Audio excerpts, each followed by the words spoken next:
Good afternoon. My name is Andy Hallman. Later, we'll hear about the boys' sub-state finals in soccer. But first, today's top stories. Fairfield residents got the chance to travel back in time Saturday at the Pioneer Day and Crafters Show at Waterworks Park. The event raised money for the Bonifield Cabin in Old Settlers Park, which is famous for being the oldest two-story log house in Iowa, built in 1838. Not only was the cabin open for tours, including its second floor, but a couple of women inside dressed in 19th century clothing and demonstrated chores from that era. Leilani McDonald of Fairfield used a spinning wheel to turn wool into yarn, which she then made into gloves, hats, socks, and mittens. It was a labor-intensive process, but it was the only way the pioneers had to turn fiber into thread. Just outside the cabin, Phil Grossman and his son Ryan demonstrated how to hew a log into lumber by hand, using an axe and an adze, whose blade is at a right angle to the handle. They said that for log cabins, pioneers would have only hewn two sides of a log instead of four, and they were able to cut a log straight by marking it with a string covered in charcoal. Phil and Ryan are from Clemens, Iowa, where they operate Heritage Woodworks. They travel the state performing this demonstration, and they also restore 4 to 5 cabins per year. In fact, they'll be the ones who will restore the Bonifield cabin. Christy Doherty, a member of Van Buren County Historical Society, wove a wheel rug using an iron tire from a buggy as a frame. She made the rug from scraps of old clothing, something that would have been done back then. She said pioneers would have used these rugs to bring comfort, warmth, and beauty to their homes. For more on pioneer life, here's Christy Doherty. Christy, can you talk about sort of the challenge here of making a rug on a wheel? I always feel like I'm relearning the process every bit of weaving that I do. It doesn't become too automatic. Yeah. Partly it's because I can't. Now it looks like you have a lot of the inner circle finished. How close are you to finishing the rug? It will go up to the wheel. Mm-hmm. And then these ends will be kind of braided in together to finish the edge. It's not as pretty rug as these braided rugs here on the floor. Okay. But this was a way to bring some color and comfort into your home. And how long would such a thing have taken to make? It depends on how long and steadily I work at it. And I'm sorry to give you that kind of an answer, but I had gotten about this far in 5 days over at Old Threshers last year. So I hadn't done any more since. Istanbul Grill in Fairfield reopened Tuesday after being closed for over 2 months, while its owner and chef recovered from a heart attack. David Foraker said he is lucky to be alive after his trip to the emergency room on March 7th. His wife and restaurant co-owner, Sanye Izol, remembers that she asked her husband the week before if he was having heart problems because she noticed a change in his behavior. He insisted that he was just tired because he was busy. By 1:30 p.m. on March 7th, Sanye could tell that David's condition had worsened, so they closed the restaurant and went to Jefferson County Health Center. From there, David was taken by ambulance to the University of Iowa hospitals and clinics in Iowa City, where doctors informed him that the right side of his heart was completely blocked and the left side was 85% blocked. David had bypass surgery and had to spend 2 weeks in the hospital. He's now going to physical therapy 3 times per week, and his doctor advises him not to push himself too hard. David said he felt that his condition had improved enough in the 2 months since his heart attack that he was ready to fire up the stove again on Tuesday morning, May 21st. A huge crowd turned out to show their support for David and Sanye and tell the couple how much they missed them. Mount Pleasant Community High School junior Aaron Moeller prepares to head to Atlanta, Georgia next month, representing Iowa in the Skills USA Automotive Service Technology Competition after taking home gold at the state level last month. Out of just over 30 competitors, Moeller managed to receive the highest score after competing in a variety of written and hands-on tests. Due to technical issues, one station was unavailable during the event, but participants still had to demonstrate their skills at 10 stations. Some of these stations included showing their abilities with HVAC, tires and suspension, measurements, safety, and electrical. Moeller would say all the stations at the state contest were difficult, but electrical stood out as the most difficult. Even though his advisor would say that Moeller is solidly the second most talented student he has seen in over 20 years of teaching, the two nearly left the contest at Des Moines Area Community College early because they didn't feel that Moeller had done very well. But for Moeller, working on cars is second nature thanks to growing up around others who worked on cars.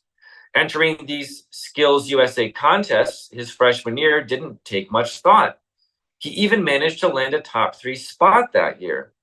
As Moeller prepares to put all his skills to the test at the national contest, he is finding that the trip is rather expensive, even with support from the school district.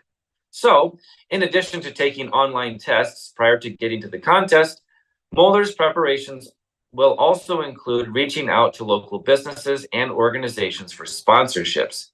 That will make the trip more affordable for himself and his family, who would like to see him compete against the best high school automotive technicians in the country.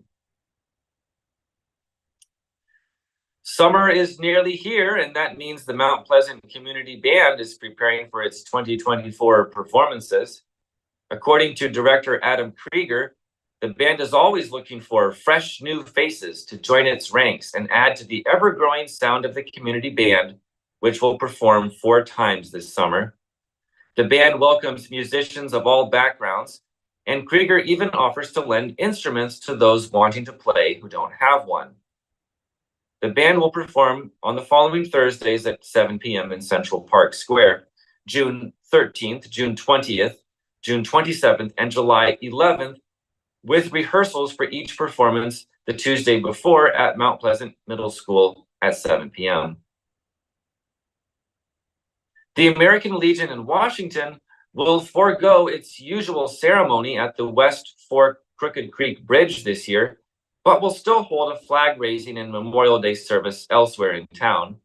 Mike York, the commander of Washington's American Legion Post, said the group could not afford the required insurance for its usual event on the bridge just outside of Washington's city limits.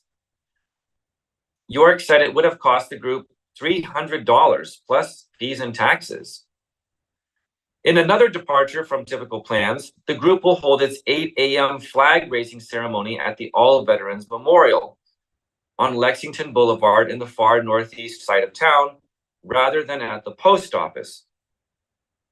American Legion Post 29 will still hold its usual Memorial Day service in Washington Central Park at 10 a.m. on May 27th. It will include a posting of the colors, an invocation from Pastor Anthony Devon, an address from retired Lieutenant Colonel Darwin Peterson, a rifle salute, folding of the American flag, and taps. York said it was important for community members to observe the day, whether they attend the events or not. Those are today's top stories. We'll take a short break, and when we come back, we'll hear a report from the boys' sub-state soccer finals. Federation Bank is a locally owned bank providing award-winning customer service. We believe that we are more than just a federation of banks, but a federation of communities, serving Brighton, Richland, Wellman, and Washington, Iowa. Federation Bank's highly skilled staff is here to make sure you are able to accomplish your personal and professional goals, whatever they may be. Federation Bank, your family bank.